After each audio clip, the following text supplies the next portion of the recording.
बिस्मिल्लाहिर्रहमानिर्रहीम। अस्सलामु अलैकुम।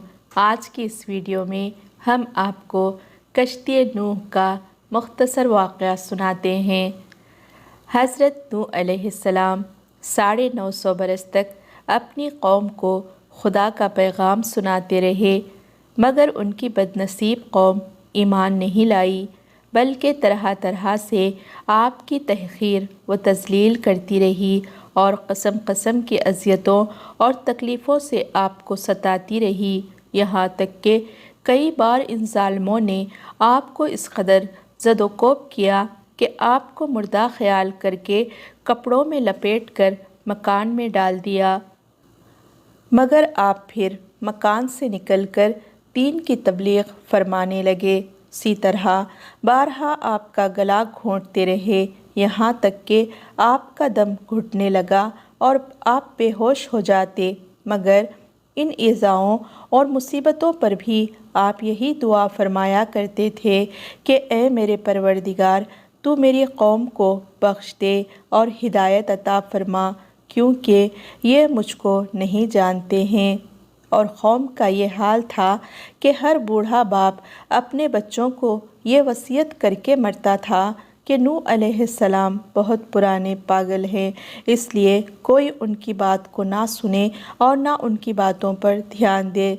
यहाँ तक कि एक दिन ये वही नाजिल हो गई कि ए नूह, अब तक जो लोग मोमिन हो चुके हैं उनके सिवा और दूसरे लोग कभी हरगिज़ ईमान नहीं लाएंगे।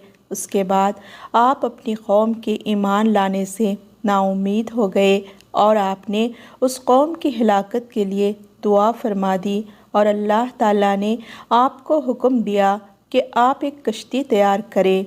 चुनाचे 100 बरस में आपके लगाए हुए सागवान के दरख्त तैयार हो गए और आपने उन दरख्तों की लकड़ियों से एक कश्ती बनाई जो 80 गज़ लंबी और 50 गज़ चौड़ी थी, और उसमें 3 दर्जे थे। निचले तबक़े में दरिंदे, परिंदे और हशरातुल अर्ज़ वग़ैरह, और दरमियानी तबक़े में चौपाए वग़ैरह जानवरों के लिए, और बालाई तबक़े में खुद और मोमिनीन के लिए जगह बनाई। इस तरह ये शानदार कश्ती आपने बनाई और 100 बरस की मुद्दत में ये तारीख़ी कश्ती बनकर तैयार हुई, जो आपकी और मोमिनों की मेहनत और कारीगरी का समरा थी, जिन्होंने बेपनाह मेहनत करके ये कश्ती बनाई थी। जब आप कश्ती बनाने में मसरूफ़ थे तो आपकी कौम आपका मजाक उड़ाती थी।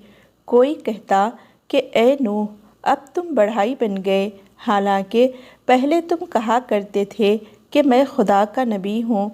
कोई कहता, ए नूह, इस खुश्क ज़मीन में तुम कश्ती क्यों बना रहे हो? क्या तुम्हारी अक्ल मारी गई है? गर्ज़ तरह तरह का तमस्खर व इस्तेहज़ा करते और कसम कसम का तानेबाजियाँ और बदज़बानियाँ करते रहते थे, और आप उनके जवाब में यही फरमाते थे कि आज तुम हमसे मजाक करते हो, लेकिन मत घबराओ, जब खुदा का अज़ाब बसूरत तूफ़ान आ जाएगा तो हम तुम्हारा मजाक उड़ाएंगे।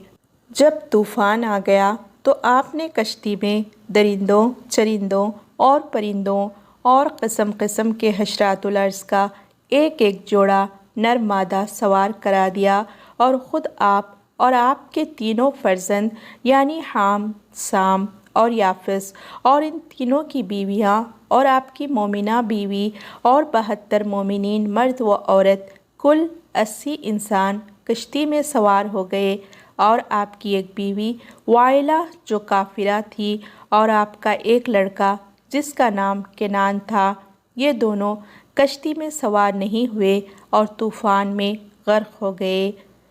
रिवायत है कि जब सांप और बिच्छू कश्ती में सवार होने लगे तो आपने उन दोनों को रोक दिया, तो उन दोनों ने कहा कि ए अल्लाह के नबी, आप हम दोनों को सवार कर लीजिए। हम अहद करते हैं कि जो शख्स सलामुन अला नूहिन फिल आलमीन पढ़ लेगा, हम दोनों उसको ज़रर नहीं पहुँचाएंगे।